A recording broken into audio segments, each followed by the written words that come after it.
I get to bring in another great panel here on the Justin Perri Show, where even though it's my name, I guess my show, it's really about the guests. We don't waste much time. We're going to be diving into a couple of the conference tournaments coming up, still yet to start, coming this weekend a little bit. Maybe some thoughts at the top here about what we've seen, how it's influencing the strategy of our guests. But please, for episode 5, welcome another great set of minds in college basketball. I have Charlie DiSturco, Ben Cary, and Kiev O'Neill here today with me. It's going to be another great conversation. So let's go around the horn. Mr. O'Neill, talk to me. Welcome to the Justin Perri Show. Tell us a little bit about yourself, your background in sports betting, why college basketball might be your favorite one to maybe place a couple wagers on. Oh, well, absolutely. I mean, thanks for having me. I think I got into betting because of college basketball. And it was 1999, I believe, when I filled out my first bracket. I think I was parking cars at a Holiday Inn as a valet. And, the cook came up to me and said, "You want to get in?" I'm like, yeah. I was getting into it a little bit more. I think I picked UConn to win it, and it was a little bit off pick, but they did win it that year. It was just a wonderful year of college basketball, and I ended up winning the pool. I'm like, holy cow, maybe I can make it at this. And then, then of course, the sports betting kind of derived from that. I love March Madness. I always made it to fill out brackets. 2002, 2003 is when sportsbook.com, Bodog kind of came across my desk, and in college and stuff. And I'm like, yeah, let's have fun, and I was probably betting $5 a game, $5-10, not a big deal. I'm not even right now, I'm not a massive player. I definitely bet a lot more than that now, but I win and lose. And I think the first 2 years or so, I was probably pretty lucky. And then, the more I got into it, the more I had to think into it. I think I started doing bad at it, for a while. And it's just, but I still love the thing. I just couldn't fix it. But I'm almost like a perfectionist when it comes to, wanting to know that I know it all type thing. At least I was back then. And so I just dived into all different avenues. Started listening to podcasts in 2011, 2012. And just, I was always sports betting, and, learn the ins and outs from a lot of sharp people that have been in on Vegas for a long time, really. And I started making connections with them because I went to Vegas constantly when I was young, single, having a good job. Okay. And then eventually I'm like, you know what? In 2016, I'm like, I want to talk about this, like the podcast I listened to, and I had this idea, let's start something called the Odds Breakers. And it was mostly supposed to be a shared types network. It just evolved more into the podcast itself. But the fact that I was kind of early is what really, bumped me up in the rankings, because there was still tons and tons of room. Nobody was out there yet. Literally, I think the boom came in 2019, more or less. But, I got great guests because of it. I would reach out to guys I saw on TV and guys in Vegas, and people, connections I made. And then I kind of made a little foot for myself. And now, we have a little network at the Odds Breakers, but I've been podcasting ever since. And college basketball is right there with college football as my best sport, my favorite sport anyway. I think I think NFL's third. I think it's college football and basketball tied for 1 and 2, and NFL's third for me. I really appreciate you taking some time. You've been around doing this, literally making brackets before I was born. So that's awesome. The experience in this industry is honestly hard to come by. So surviving, being here to this day, going to be excited to talk to you about what you're seeing in some of these games. Ben, welcome into the show, man. Talk a little bit about your background and tell us why, you might love college basketball and how you got yourself into it. Yeah, thanks for having me. I think similar to Kiev, I mean, I was always into college basketball, college football, kind of got my feet wet with the bracket stuff. I remember filling out brackets when I was like 9-10 years old. I used to color code like the teams, depending on, their logos and color schemes and stuff on like Excel and just filling out brackets. And then my cousin actually attended Gonzaga. I think it was 2003 to 2005-ish, or maybe it was a little earlier when they started to have some of those Cinderella teams. And man, it was so much fun to follow them and just to, as a kid, watch a team who wasn't supposed to do anything in a tournament make a run. I mean, I was hooked watching teams like that. Dan Dickow, names like that just I fell in love with the sport. So been betting probably college basketball close to maybe 10 years, roughly. Don't do the math and how old I am on that. But yeah, college football, I love it too. And I think now, kind of learning from what others are doing. And I think recently in college basketball, things have changed more than I would have ever anticipated. So being agile and like understanding that maybe something that you did even a year ago may not work as well. And I think the betters who are figuring that out are going to have success, not just the rest of conference tournament season and March Madness, but next season. And that's one thing I kind of picked up on. And just as far as like some of my recent background, yeah, learning from guys who have been in the space, taking away some things that have worked for them. I used to listen to like Bang the Book, had like Kyle Hunter on it and Anna Burke and Brad Powers, and that was like 2016. And then figured, kind of similar to what he said, yeah, I think I want to talk about this stuff too. So now I'm looking at it from a little bit of a data background perspective, but also combining that with the subjective side of things. So yeah, excited to talk some hoops with you guys and let's get into it. Yeah, let's get into it. First, we got to hear from my man, literally pretty much down the block, Charlie DiSturco. We bumped into each other at the park a couple of days ago. Not even a joke. But welcome to the show, man. Excited to have you here. We've caught a couple of games at the bars on the Upper East Side. We got a little community over here, but had to have you on the show. You're an Action Network guy, cover college basketball. Talk to us about, your experience, how you got involved, and, how's it all going? Yeah, I know. I could look right outside the window, probably scream your name, and you could talk back to me. But listen, I got into college hoops very young. I remember being in like elementary school, and this probably puts me at a young age for you guys to realize how young I am. But seeing like JJ Redick absolutely light it up for Duke, and just like falling in love with the high level scorers of like him, Jimmer Fredette, and whatnot, and really got hooked into college basketball and have been a junkie ever since. And then, come college time, when everyone's starting to, I feel like that's maybe like 2015, 16, when everyone started to really get into, I feel like betting got more popular around there. So then I'm like, wait, I can make money off of this. Really just started diving in, and then, just over the years, just kind of curtailing how I handicap and everything. And like kind of Ben said, like I've always had a decent feel for how games are and spots and all of that, but adding in the analytics approach to a lot has kind of developed me as a bettor. And then of course, college basketball, I think, is the most fun sport to handicap and bet. It's also probably the most excruciating of all of them, with the amount of like missed free throws and fouls and dumb decisions that can go on in the final 35 seconds of basketball games. Have had my fair share of awful beats there, but look, that's what keeps you on your toes. You know what I mean? So been doing it been probably betting for like almost, I'd say like 7-8 years now. I've been at Action Network for, I think it's my third season handicapping college hoops. So I come from a broadcasting background, and then just paired that with my love for hoops and making money. Look, some days you bet High Point, some days you bet Radford. Exactly.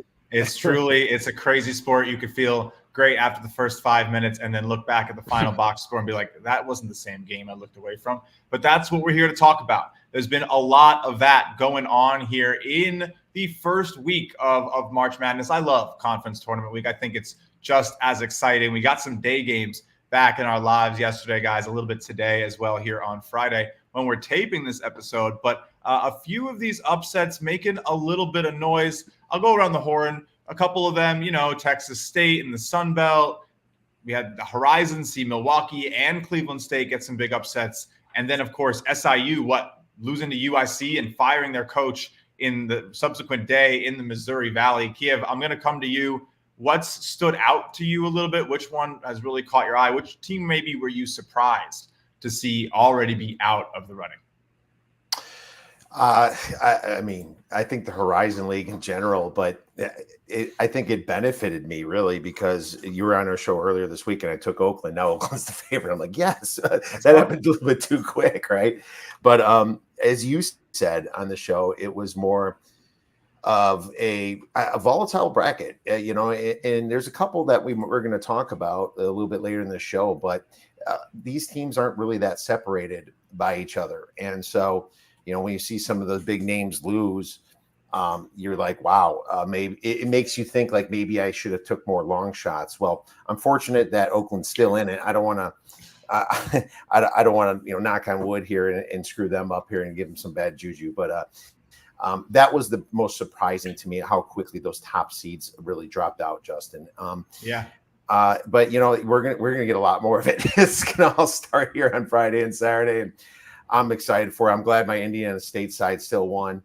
Missouri, I think one thing I learned, because you're asking, even though the market might shade immediately, and the odds makers are keen to it on some of these totals, they still might not be low enough. And if you remember, for the NCAA tournament, the first half unders have been money for years, right? Yeah. But even when you look at it and you're like, this is not right, when those lines come out, it's still going to go lower than that. So if you want to take that and come back, you can still have that option. Remember, you're the first guy looking at this stuff. You're on the FanDuels, right? You're on the Def. So just, I guess, keep that in mind. But that's good advice. My advice. That's my advice so far. I love it. Ben, what do you make of that? What do you make of what we've seen so far?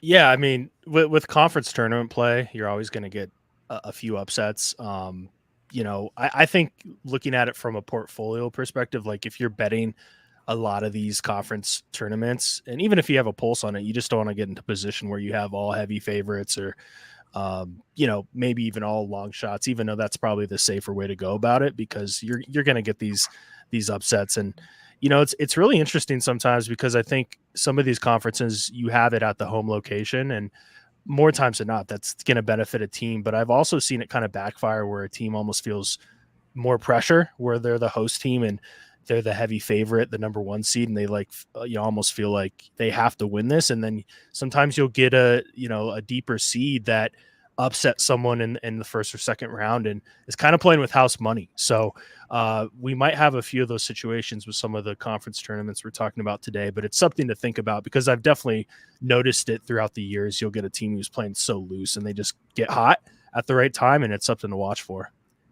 Yeah, they're also oftentimes the teams that have already played a game, right? Sometimes at these neutral locations, they're the ones that are in the lower bands that come in, they win a game, and they're going up against the team that's a little, stiff, and they come out hot. So I don't know, maybe that first half for those teams, when we saw it, I mean, Indiana State pulled away late, right? It was honestly, I was on the wrong side of that one. It's okay, it happens. But, I was feeling good for most of it. But at the end of the game, these top-seeded teams can really lock it down. So I think if you like that angle of, this team's already played on this floor, they may be feeling good, they've played, they're loose, they're playing with house money, a la Jacksonville, the 10 seed, barely got in and took Stetson to the teeth, man. Like, that was awesome to see. But like, what can we learn? That's kind of fun to talk about, and that's why we're here. That's why we got Charlie DiSturco commenting on it next. So what do you think, Charlie? I mean, like, it goes right in hand with your point about today with High Point, right? Like, they came out super slow, down 18-4. They were, I believe it was down 2 at halftime, and then they absolutely blew the doors off in the second half. So I think it's pretty interesting, and I think you're always kind of looking game by game and trying to figure out what the trend is this year, because I feel like every year there's always something that goes on, and I do think that there is, to a point of, like, we were talking off air, maybe it's like wait and see a little bit and then live bet a couple minutes in. Once you kind of, if the team is playing on the second straight day, you're expecting slight tired legs, but they come out because they have not been waiting for a week, and now they come out hot. That's the perfect time to then buy a team like High Point. We got it at pick 'em. They ended up covering the closing number as well. But so I think that's very interesting. And I think like you said, when you're talking about tired legs, usually, at least right now, you want to be careful, because I think 2 days in a row is not a lot as much as it is, when it gets to that third day with a team like Morehead State that's going to have to rip off 3 straight. Like, that's where I'd get a little bit more cautious than, say, I don't know if it's tired legs. I don't know. Yeah. It depends what you feel, right? Teams that don't have depth, and like Morehead State doesn't have depth. Yeah, maybe. Then that comes in. But like, then today, right? I like Bradley today. I like them to win in big fashion. And a lot of that comes from UIC barely holding on. And then all of a sudden it's a double overtime game, and their 2-3 best players are playing 50 minutes to then in 24 hours have to come play another competitive game against a team that's better than you on their home floor. Like, you know what I mean? It's a lot goes into it. So It's super interesting. I think it's been a lot of fun watching all these games. I feel like everyone goes down to the wire, or there's a buzzer beater or something that's going on. And like you said with Stetson, I mean, fortunate to still be alive with their outright conference. But I was feeling myself.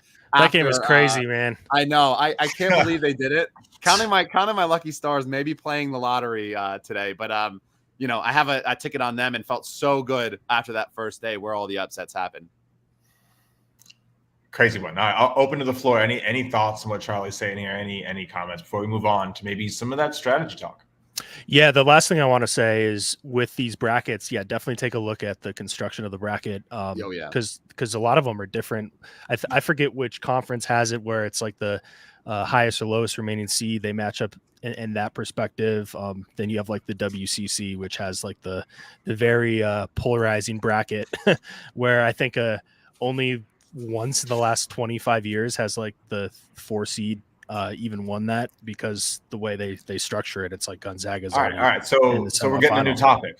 We're getting a new topic now. I love it. What do you guys think of that? Is that good for conferences? If you're a conference director, do you want that super bye schedule so that, you know, yes, the bottom teams get in, they can play, they can make a run, but it's a gauntlet, and that allows your best teams to have the chance to punch the ticket. Whereas, you know, the horizon, you might honestly be looking at like the best team in Oakland and Youngstown. They may very well not win because it's not necessarily the truest test. You know, the trials over the season are maybe a better test than just a tournament environment. I don't know. Maybe that's a disagreement point. Maybe you guys think differently, but this bracket style puts that on full display. So, Ben, I think you brought it up. We'll come to you first. Yeah. What would you do?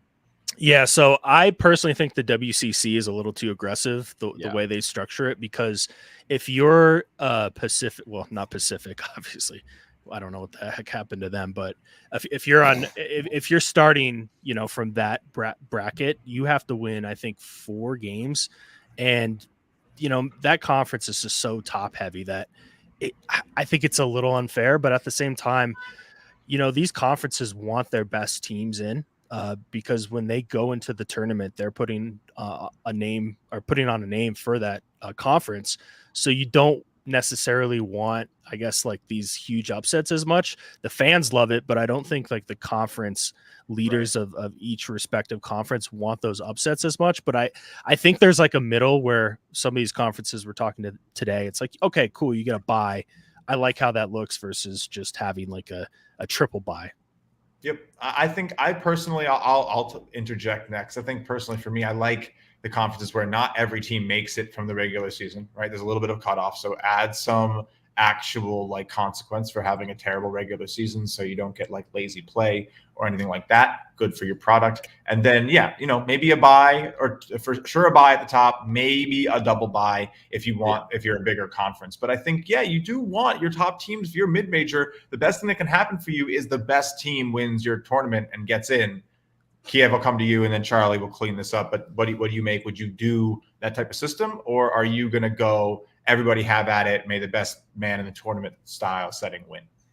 It's an amazing question. And to be honest with you, it just really depends upon how big your conference is, because I understand the money that Gonzaga is going to bring in St. Mary's, you know, more Gonzaga-ish. You need those teams in the tournament, otherwise you're nothing. You know, I mean, their teams are going to get bounced immediately. This team is kind of ruling your conference. God forbid they leave your conference, right? I mean, you never want that to happen, but that's a whole nother discussion. If you're in that situation, you have to make the regular season worth something. And that's why you say maybe you eliminate some teams too. I'm not completely against that, but I just think if the regular season is going to mean anything, because you know you're not getting any seeds in this tournament, then you have to weigh it more towards the top. So I understand that for them. But if you're the Big Ten or the SEC or the ACC or something like that, no, then I don't like it. You know, then I think it should be more seeded and fun. I like it. And give that last one a chance, you know, in the Big Ten. Give that, you know, Penn State or whatever it's going to be, Rutgers, Purdue. Purdue's tough, obviously, but the worst, the Big Ten, Indiana. Yeah, you want to give them a shot. So I think it's different. It just depends on what you're looking at. Yeah, I think it obviously a big precursor is the number of bids you expect your conference to get, right? And how that positions it. Charlie, what's your take here? And then we'll move on to maybe some other March strategies. Yeah, no, I kind of agree. I think that having a bye is fine by me, and I think there should be one, maybe a double bye depending on how deep your conference is. But at the end of the day, I think the beauty in what is March Madness is the fact that there is so much variance, and there are these random teams that can make the deep runs. Now, again, I will say, like, that's just from a better and a viewer perspective. As someone if you were on the college athletics side, you'd want the best teams to be in, because you'd want, at the end of the day, to represent, after whatever it is, a 20-5 season where you go 14-1 in your conference. You then don't get in the playoffs because it's the mid-major and it's a one bid league. So that's where having those buys, and it's the back and forth.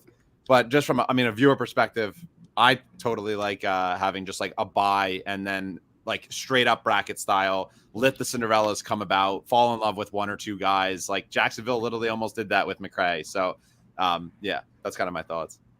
I like it. It's a good question. It's a lot. It creates fun discussion because there's a lot of different ways. We see a lot of conferences do it a lot of different ways. Of course, like the Horizon's off all weekend now, right? they have their semis set, and these guys are taking a break until Monday. So how does that factor in when you're trying to handicap things? I don't know. We'll talk about it. We'll do some March strategies right here. It's definitely pretty interesting. So in terms of, I guess, what you've seen out there, Kiev, I'll come to you first.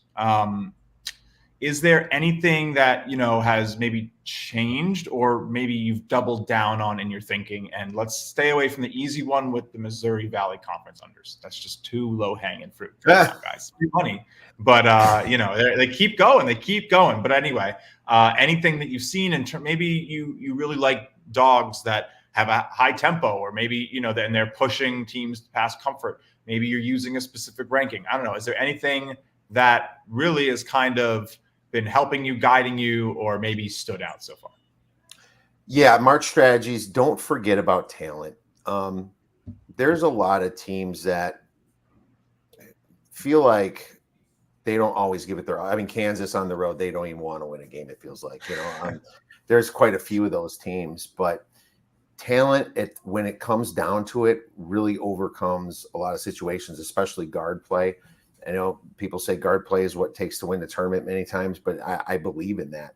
But there's teams like USC right now. I'm going to be eyeing them up to make some noise in this Pac-12 tournament, because Collier's been playing amazing since he's come back. I've been on them their last 3 or 4 games on the money line as well. They've been very good to me, and they're just playing a lot better basketball right now. They have talent. They've had the recruits, I think talent is what it takes to get through some of these tournaments. Also, you always have to factor in price. You're going to get a lot of bad prices on a lot of good teams. You have to remember that. You have to calculate, maybe a mechanical parlay might be better for that. You just got to remember to bet it in the morning. You got to make sure you do that, because you're paying a premium in the future. Just not do that, but you can get out of your mechanical parlay at any point. I really think that metric handicapping is a lot more important in tournament season than creative handicapping. Right now, it's easy to fade teams just based upon a bad spot, but everyone's motivated here. It's do or die. That we've seen for sure.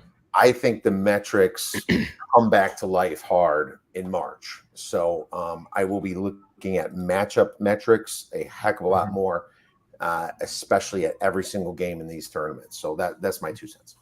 So it's a good point. We sort of enter the tournament has the same air as like non-conference matchups, teams that haven't seen each other. You're not looking at the same metrics that, in a conference where there might be play styles. Ben, how does your strategy maybe, I know you're a big data guy, so a good place to jump in right there. Yeah, I think looking at a lot of the previous matchups between, the said teams going at it in conference tournament, kind of figuring out like why one team won versus, why the other one didn't, and trying to, and it takes a lot of time, but figuring out like, did they just have a bad shooting night, right? Or was there something that, caused the poor shooting or rebounding or anything like that? Take a look at what happened in the previous matchups. I think one thing that's almost overused maybe at times, which is something I used to use, is when a team has beaten another team already like 2 times. And I think naturally people are like, it's so hard to beat a team 3 times, but I don't necessarily know if there's data to support that. I think it's one of those things that I've picked up on and maybe started using where it's almost like, should I even be using this type of thing? It's almost like we outsmart ourselves sometimes with some of these handicapping techniques. That's one that you just need to be careful on, because I will see it thrown out quite a bit, especially as we get into like SEC and the bigger conferences, because more people have eyes on those conferences. So they're like, oh yeah, Indiana's lost to Purdue twice already. Well, it's like, yeah, because Purdue's really good, right? Or they've covered twice already. So just, don't fall into the trap of like taking a, one approach and applying it to every conference is probably like my overarching technique that I like to have in mind when I'm handicapping these conference tournaments. I think that's applicable in literally every sport. It's such good advice. Everything's separate. Handicap every matchup. You don't really want to run on, oh, well, this team here, this team here. We talked about it on a past episode. Maybe sometimes when there's like coaching styles that have been present for a long time, you can kind of get into that stuff. Coach versus coach, maybe. I absolutely agree with that. That's a good huge. one. Yeah. Oh yeah, coaching is huge. Charlie, jump off from there. Go in any direction you want. There's no rules around here. It's basically whose line is it anyway. Points don't matter. Take a swing. Yeah, no, I think both of these guys are bringing up great points, and I think you have to use and look at these matchups from like a data point of view, right? Like shot quality has like, oh, this team's really good at the catch and shoot. This team allows a lot, and they're awful at guarding it. It's like, well, yes, A equals B. Like if a team is really good at taking advantage of another team's mismatch, then like it's going to happen, and you don't have to overdo yourself. And I think that a lot of people tend to look too deep into it, like Ben was saying, where the matchups are. Of like, oh wow, this team won twice. Like, yes, High Point beat. I'm blanking on who they even played today.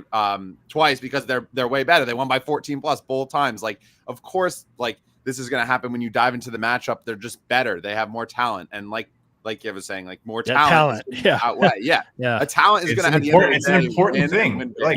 Can team get ball in? Yes, like having Bodo like just be the biggest and best big man is going to get you a ton of offensive rebounds and be a rim deterrent. Like that's stuff that people are like, oh, like don't look too deep into. So totally agree with everything they're saying. Look at the data, look at everything that suggests that. I love backing revenge spots in like conference play of like the regular season, but like push comes to shove. Now we're in tournament time. You're not going to catch a team sleeping. You're not going to catch a team like not ready to perform, because a lot of them, like this is especially what we're going to be talking about. Like this is their only chance to go dancing in the NCAA tournament. So agree with everything they've said. Like at the end of the day, like look at the matchups, look at the dudes, like bet on teams with guys that can be microwave scorers. Like a guy that can go for 40 any night. Like that's gonna that talent and that guy is going to make a difference. And then just like one real quick thing, when you're breaking down brackets and you're looking at futures, like we were talking about, look at how the bracket's organized, right? Like at the WCC, it's not worth playing long-term futures or long shot futures. But if you're taking a team, like especially the Horizon, for instance, just look at, oh, these matchups here are huge. And if one goes south, then the team on the other side of the bracket might just have a cakewalk into the finals. And then all of a sudden you have a long shot ticket with a team that was more than live because the number 1 seed went down because of an awful matchup where they can't handle isolation, or they can't handle the big men, or they can't handle the spacing. So like make sure you do your homework, because long shots can all hit in March because it's, variance and all of that. So hell yeah. No, I mean, Horizon, great one for that. And I've had a good one with that. I think, I literally went on the show for the Odds Breakers with Kiev and was talking about my positions. Of course, chatting up on Twitter, causing a stir today, of course, asking about hedging it just for fun. I'm not hedging. I'm not. Okay. Leave me alone. But yeah, no, holding 3 quarter units at plus 25-1. You really can't ask for much more in March. One of those teams is going to the final. So I will have a nice 25-1 in the final. We're having a good time. Really liking that, really liking these conferences. Let's jump into a few that are coming up this weekend. I'm going to come right back to you first, Ben, because honestly, man, you were like, let me talk about the Big Sky. So I'm excited. You're out there in Colorado, right? This is your local conference. You know a little bit about this. Like the MAAC to me is the Big Sky to you. So what are you expecting in this conference? Who's maybe your dark horse? Because I think that's probably what most people are interested in. Who's that long favorite? I can put that 25, 30 to 1 shot on that's maybe going to have a chance to win a game and get their odds shortened.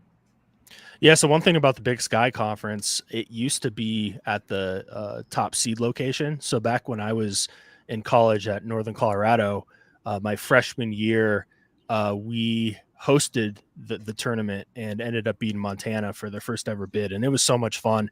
And then I think it was around like 2015 or 2016, they moved it to Boise, Idaho, which I like it, I guess, but it's hard. And that's a whole nother conversation. Like, do you want it at the home location for the top seed, or do you have it at neutral? That is another good conversation. But we could be here for another 30 minutes on that one. But for what it's worth, it's in Boise, and every year, like I wouldn't say there's always a big upset. That there are quite a few, but some of the games have just been absolutely crazy. We've had buzzer beaters, overtime, really good final performances too.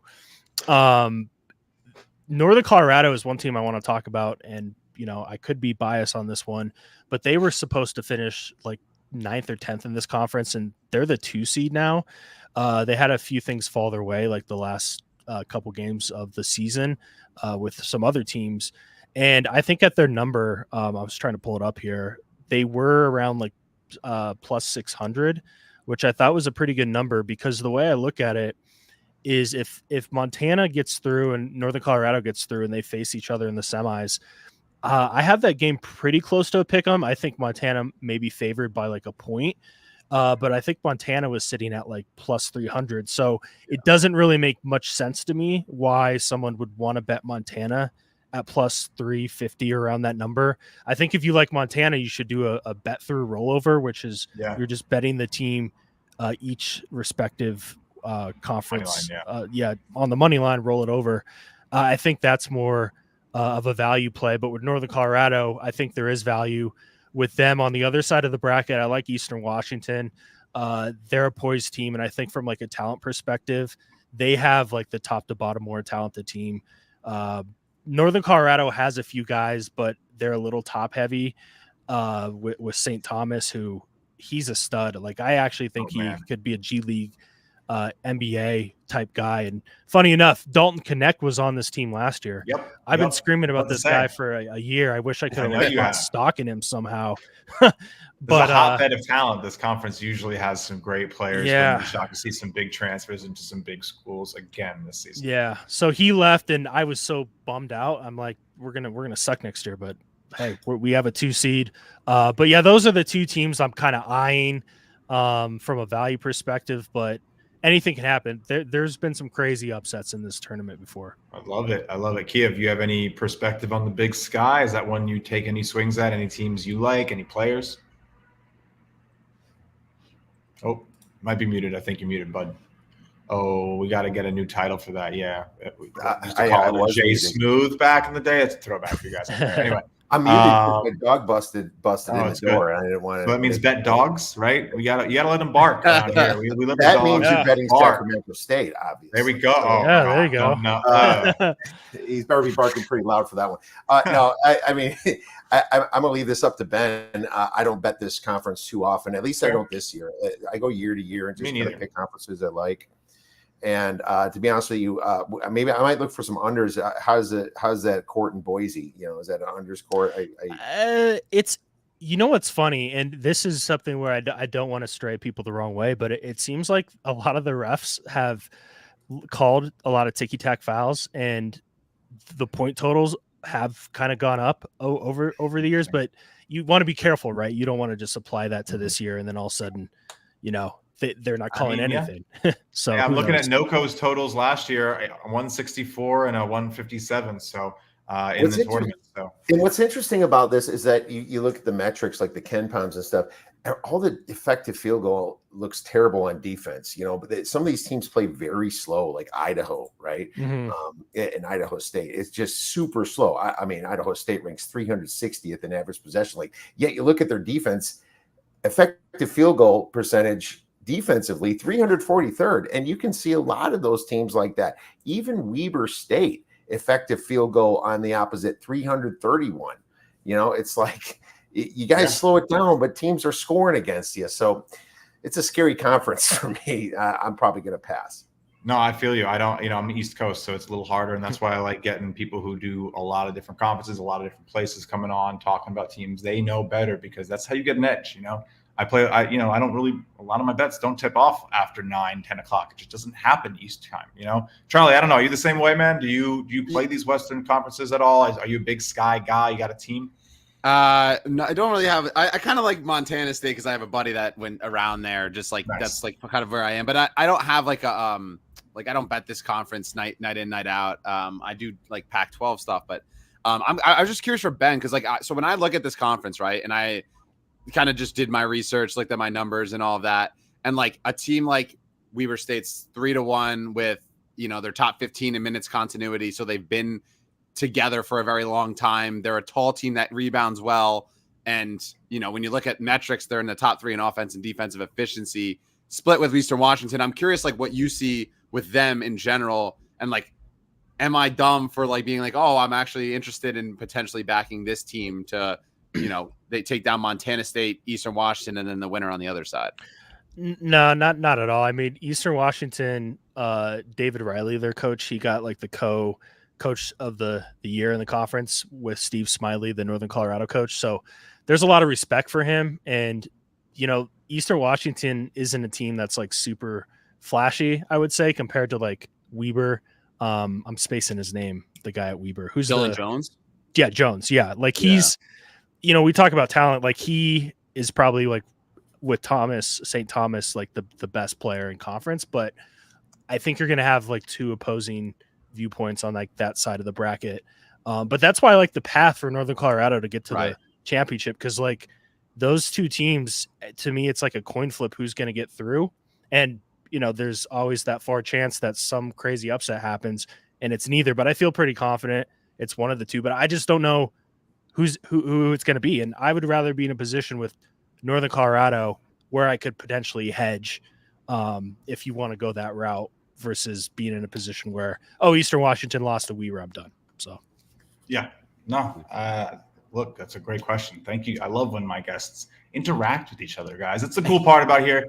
We bring on a bunch of people who love college basketball, let them talk to each other. I kind of sit it out a little bit, which, maybe a welcome surprise for some of you, who knows? But the thing about this is creating a place to find great voices in the college basketball community.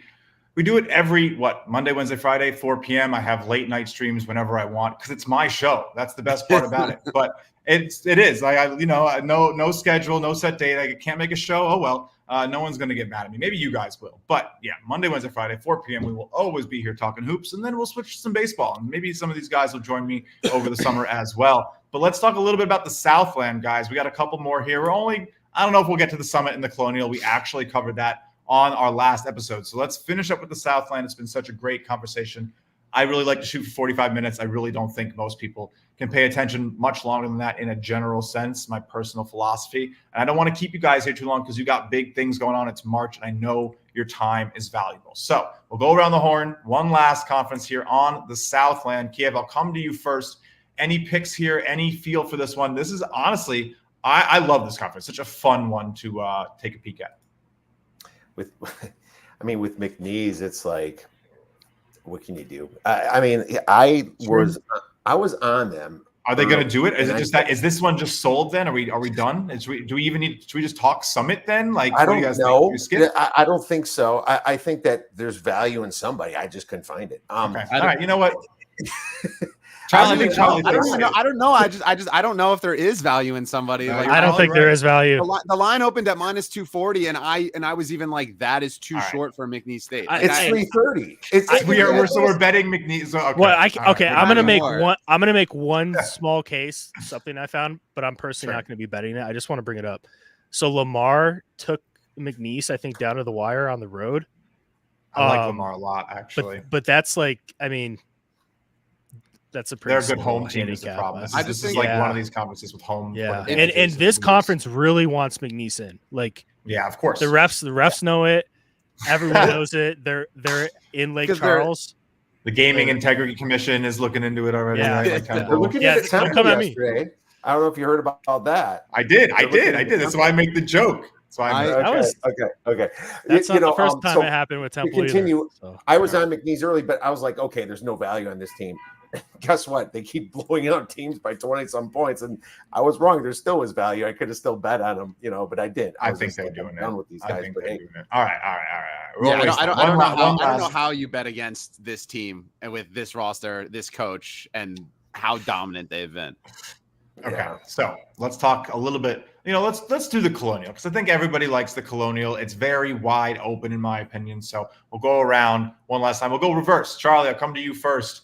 Tell me if you have a favorite in the Colonial or just a team who you think is maybe built to do it. I know a lot of people like Charleston, but is the value gone there? I don't know. Take it away. I mean, listen, at the end of the day, I lean toward Charleston cutting down the hoops in the Colonial, but I will say, like, if UNCW is able to get by Towson, they were able to beat Charleston both times. They have a very strong advantage by using ISO mismatches on ball screens and attacking this Charleston defense that isn't that good. And now they're having some time off. Shai Phillips gets to adjust and rest and get healthy, and he's a dude. He's really good. And I think that this team, UNCW, I'll be betting on them most likely as a side against Charleston. I don't know if I really have a future that I'm liking. And if, again, you talk about long shots, I think UNCW is worth potentially a little sprinkle. And if not, looking at a team like Hofstra, because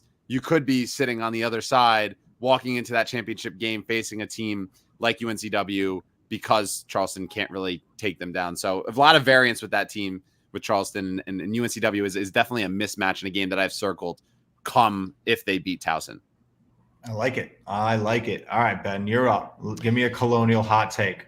I don't really have Coastal, a super man. I didn't. Come on, Justin. That's embarrassing. Yeah, Avetta. What's up, Avetta? Yeah, because but no, we can do because this is Coastal, right? Yeah, it's the Coastal now. Yeah, no, you're all a year good. and a half behind. It's okay. No, it's fine. I think I don't have a hot take, but I think UNCW would probably be my lean. I watched them play a few times. Definitely a team equipped to win this, but yeah, Charleston is just going to be a tough team to get past. But yeah, I don't have anything super hot in this conference tournament. That's fine. No, that's fine. I think we got to make sure everyone knows at home it's cool to pass on plays, guys. You don't have to bet everything. I like to during the day, of course, like to provide a little fun, having a good time with it. It's not going great today. I just saw I lost my Winthrop pick, which means I have to make someone in the Justin Perri Show Discord an expert because he's 3-0. So shout out to Get Bread with Fred. I owe it to you, dude. You've cleaned up if you're watching. Definitely well deserved. Kids kicking butt in the Discord. We do have a Justin Perri Discord. I think it's in the link if you're interested. All you guys should join because we're going to have some fun stuff going on with guests. Every single guest that comes on the show gets invited back for late night streams at their will. So you never know who's going to pop in. Kind of a fun thing we're doing. You'll all be able to just, Charlie's saying some crazy stuff. Let me make sure people know he's wrong. And you can hop in and make sure he hears it. It's going to be fun. But all right, finish it up here. Kiev, the Coastal. What do you make of this? Are you taking a team? Do you have a dark horse? I mean, money came in on Hofstra, knocked down a little bit. I'm more, it's because they're the 3 seed and they're on that side, so they're away from Charleston. But yeah. I kind of like Wilmington more. I for some reason I think that Wilmington plays some pretty solid D, and they don't turn the ball over. So they rank 3rd in turnover rate out of the whole nation, and sometimes that's what you need in these tournaments, ball control, and they play slow enough to kind of drain the other team. It's not like their defense is that terrible. They're 216th. I mean, look what we're dealing with at Coastal, So, yeah. UNCW. Yep. It's also decent. I was just saying, it's also a decent buy spot on them. You're going to look at their recent game history and you'll be like, oh, Campbell and Elon they lost to. But when you look and dive, and this is what we talk about when you dive deeper into the numbers, and you look at the matchup that they present, if they're able to get by Towson, I mean, this is a team that beat Kentucky. They're able to go tit for tat with some of the better teams. And so definitely a matchup problem for Charleston as well. Yeah, this is going to be a fun tournament, and we've had a really fun conversation, guys. Thank you so much for spending some time. Last thing we always do is let our awesome guests tell you at home, listening in, wherever you are, driving in your car, on the podcast. We're on Apple, Amazon, Spotify, iHeart. I don't even know. I put it wherever I can, so you can listen to the show. If you miss a videotaping, it's out there. The Justin Perri Show, really easy. But let's go around the horn. Kiev, tell the people where they can find your work throughout March here as you cover college basketball. Oh, we're going to be busy, man. We always are. I mean, a lot of shows every single week. Oh, man. Good. Oddsbreakers.com. And there's going to be just bracket breakdowns. We break down every single game of the first week in the NCAA tournament. But it's just we're going to be doing the SEC tournament, all the big tournaments. You're going to see articles about that. There's going to be a lot of shows, a lot of videos, and a lot of takes, a lot of free plays. We're just going to give out a lot of free plays. It's what we love. We don't. If you ever want to help us out and possibly grab some of our bets, we have subscriptions and stuff. And if not, we just happy that you're watching and listening too. So just check us out at the Odds Breakers. So appreciate it. And Charlie, it was awesome to meet you. Good, Ben. Good seeing you again. Yeah. And thanks again, Justin, for having me. Oh, always a pleasure, man. Thank you for coming. Ben, tell the good people at home a little bit about your stuff at Capwise. Yeah, so definitely going to start picking up stream pretty heavily starting next week. Let's go. With conference tournament play. Once, some of those bigger conference tournaments start, I know they start at like 10 a.m. East Coast time. So they have a lot of games to play. So we'll be streaming, doing live streams on Twitch, pushing to X too as well. And then We'll probably do a bracket show, kind of breaking down the brackets and things like that. But yeah, definitely tune in if you can. And really looking forward to Selection Sunday. It's coming up really soon here. Basically a week from this Sunday, which is crazy. Crazy. No, I love what you guys do. Always fun to tune into people who have a nice data focus. You're talking about your model. I think it's always some good work. Had to have you on the show. Thank you. Yeah, thanks for having Charlie, me. Of course, Charlie. Before we go link up, shoot some hoops in the park or something. Tell the people about where they can find some of your work. Yeah, let me know when we're shooting. But I'm on the Action Network. All my picks are tracked free there on the Action Network app. So you just follow me at Charlie DiSturco. It's where I'm on Twitter as well. I'll be on basically on air on Action Network most likely every single day from, I believe it's like Tuesday through God knows whenever like the Sweet 16s and all of that. So we do a lot of morning shows right before all the games tip off for the most part.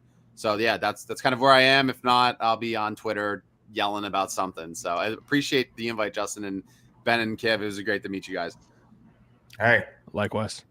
Thank you all for coming. That's going to do it for us here at the Justin Perri Show. Again, another great panel of guests that I really appreciate coming out, spending some time with us. Of course, we'll be back on Monday for our next episode, maybe a live stream over the weekend. Make sure your video notifications are on for anything we do on a live stream so you never miss it. It'll be a good time. Got some fun guests coming up. You heard that name, Kyle Hunter? Yeah, be on the lookout. We got him confirmed. It's going to be another good week next week. Little sneak peek. It's all bracketologists leading up to Selection Sunday. So I will see you Monday with our first bracketology panel. This is the Justin Perri Show.